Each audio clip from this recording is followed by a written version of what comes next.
Hi ನಮಸ್ತೆ, ಎಲ್ಲರೂ ಹೇಗಿದ್ದೀರಾ? ಎಲ್ಲರಿಗೂ ಇನ್ಫಾ ಮೀಡಿಯಾ ಜಗತ್ತು ಚಾನೆಲಿನ ಮತ್ತೊಂದು ವಿಡಿಯೋಗೆ ಸ್ವಾಗತ ಸುಸ್ವಾಗತ.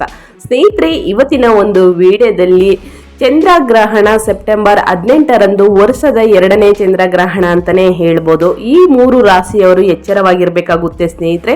ಯಾವ ರಾಶಿಯವರು ಅನ್ನೋದನ್ನ ತಿಳಿಸ್ಕೊಡ್ತೀನಿ. ವಿಡಿಯೋನೆಲ್ಲೂ ಕೂಡ ಸ್ಕಿಪ್ ಮಾಡಬಾರ್ದು. ಮೊದಲಿಂದ ಕೊನೆ ತನಕ ವಿಡಿಯೋ ವಾಚ್ ಮಾಡಿ. ಇಷ್ಟ ಆದರೆ ದಯವಿಟ್ಟು ಲೈಕ್, ಕಮೆಂಟ್, ಶೇರ್ ಮಾಡಿ ಅಂತ ಹೇಳ್ತಾ ತಡ ಮಾಡೋದು ಬೇಡ, ವಿಡಿಯೋನ ಸ್ಟಾರ್ಟ್ ಮಾಡಿಬಿಡೋಣ.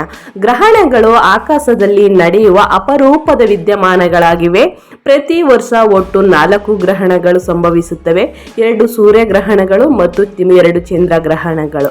ಈ ರೀತಿಯಾಗಿ 2 ವರ್ಷ ಈಗಾಗಲೇ 1 ಸೂರ್ಯಗ್ರಹಣ ಮತ್ತು 1 ಚಂದ್ರಗ್ರಹಣ ಸಂಭವಿಸಿದೆ ಸ್ನೇಹಿತರೆ. ಈ ವರ್ಷದ 2ನೆಯ ಚಂದ್ರಗ್ರಹಣದ ಸೆಪ್ಟೆಂಬರ್ 18ರಂದು ಸಂಭವಿಸಲಾಗಿದೆ. ಈ ಚಂದ್ರಗ್ರಹಣಗಳ ಬಹುಶ ಚಂದ್ರಗ್ರಹಣವಾಗಿರುತ್ತದೆ. ಹೀಗಾಗಿ ಈ ದಿನ ಚಂದ್ರನ ಸಾಮಾನ್ಯಕ್ಕಿಂತ ಹೆಚ್ಚು ಪ್ರಕಾಶಮಾನವಾಗಿರುತ್ತಾನೆ. ಆದರೆ ಭಾರತದಲ್ಲಿ ಈ ಚಂದ್ರಗ್ರಹಣ ಕಾಣಿಸುವುದಿಲ್ಲ ಸ್ನೇಹಿತರೆ. ಏಕೆಂದರೆ ಇದು ಸೆಪ್ಟೆಂಬರ್ 18 ಬೆಳಿಗ್ಗೆ 6:11ಕ್ಕೆ ಪ್ರಾರಂಭವಾಗುತ್ತದೆ ಮತ್ತು ಬೆಳಿಗ್ಗೆ 10:17ಕ್ಕೆ ಕೊನೆಗೊಳ್ಳುತ್ತದೆ ಅಂತಲೇ ಹೇಳ್ಬೋದು. ಹೀಗಾಗಿ ಭಾರತದಲ್ಲಿ ಬೆಳಗಿನ ಅವಧಿ ಇದು ಸಂಭವಿಸುವುದರಿಂದ ಗೋಚರಿಸುವುದಿಲ್ಲ ಅನ್ನೋದನ್ನ ತಿಳಿಸ್ಕೊಡ್ತಾ ಇದ್ದೀನಿ. ಜ್ಯೋತಿಷ್ಯ ಶಾಸ್ತ್ರದ ಪ್ರಕಾರ ಚಂದ್ರಗ್ರಹಣದ ಪರಿಣಾಮ ಮೇಷದಿಂದ ಮೀನದವರೆಗೆ ಎಲ್ಲಾ ರಾಶಿಗಳಲ್ಲಿ ಕಂಡುಬರುತ್ತದೆ. ವಿಶೇಷವಾಗಿ 3 ರಾಶಿಯ ಜನರು ಈ ಚಂದ್ರಗ್ರಹಣದಿಂದ ಬಹಳ ಜಾಗರೂಕರಾಗಿರಬೇಕು. ಹಾಗಾದರೆ 2024ರ 2ನೇ ಚಂದ್ರಗ್ರಹಣದ ಕಾರಣದಿಂದ ಯಾವ ರಾಶಿಯವರು ಜಾಗರೂಕರಾಗಿರಬೇಕು ಎಂಬುದನ್ನ ತಿಳಿತಾ ಹೋಗೋಣ. ಮೊದಲನೇದಾಗಿ ಸ್ನೇಹಿತರೆ, ಕರ್ಕಟಕ ರಾಶಿಯವರು ಚಂದ್ರಗ್ರಹಣ ಸ್ವಲ್ಪ ಕೆಟ್ಟದು. ಪ್ರಮುಖ ಕೆಲಸಗಳಲ್ಲಿ ನೀವು ಅಡೆತಡೆಗಳನ್ನು ಎದುರಿಸಬಹುದಾಗುತ್ತದೆ. ಯಾವುದೇ ಹೊಸ ಕೆಲಸವನ್ನು ಪ್ರಾರಂಭಿಸಲು ಇದು ಉತ್ತಮ ಸಮಯವಲ್ಲ. ಕಚೇರಿಯಲ್ಲಿ ಕೆಲಸದ ಹೊರ ಹೆಚ್ಚುತ್ತದೆ ಮತ್ತು ನೀವು ಸಾಮಾನ್ಯ ದಿನಗಳಿಗಿಂತ ಹೆಚ್ಚು ಜಾಗರೂಕರಾಗಿರಬೇಕು. ವ್ಯಾಪಾರಿಗಳು ಇತರರನ್ನು ಕುರುಡರಾಗಿ ನಂಬುವುದನ್ನು ತಪ್ಪಿಸಬೇಕು. ಇಲ್ಲವಾದಲ್ಲಿ ಭಾರಿ ನಷ್ಟವನ್ನು ಎದುರಿಸಬೇಕಾಗುತ್ತದೆ ಸ್ನೇಹಿತರೆ. 2ನೇ ರಾಶಿ ಬಂದು ಸಿಂಹರಾಶಿ. ಸಿಂಹರಾಶಿಯವರಿಗೆ ಬರುವ ಚಂದ್ರಗ್ರಹಣ ಒಳ್ಳೆಯದಲ್ಲ. ನೀವು ಕುಟುಂಬದಲ್ಲಿ ಅನೇಕ ಸಮಸ್ಯೆಗಳನ್ನು ಎದುರಿಸಬೇಕಾಗುತ್ತದೆ.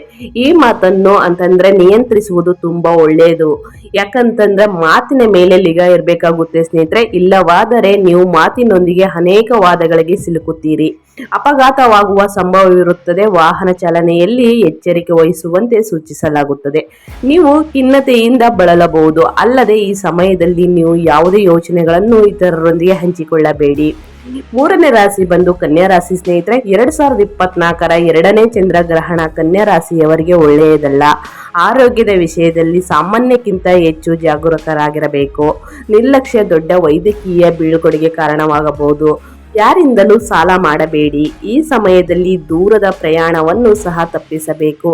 ಕೆಟ್ಟ ಪ್ರಭಾವವನ್ನು ತಪ್ಪಿಸಲು ಈ ರಾಶಿಗಳು ಮಹಾಮೃತ್ಯುಂಜಯ ಮಂತ್ರವನ್ನು ಪಠಿಸಬೇಕಾಗುತ್ತದೆ ಸ್ನೇಹಿತರೆ.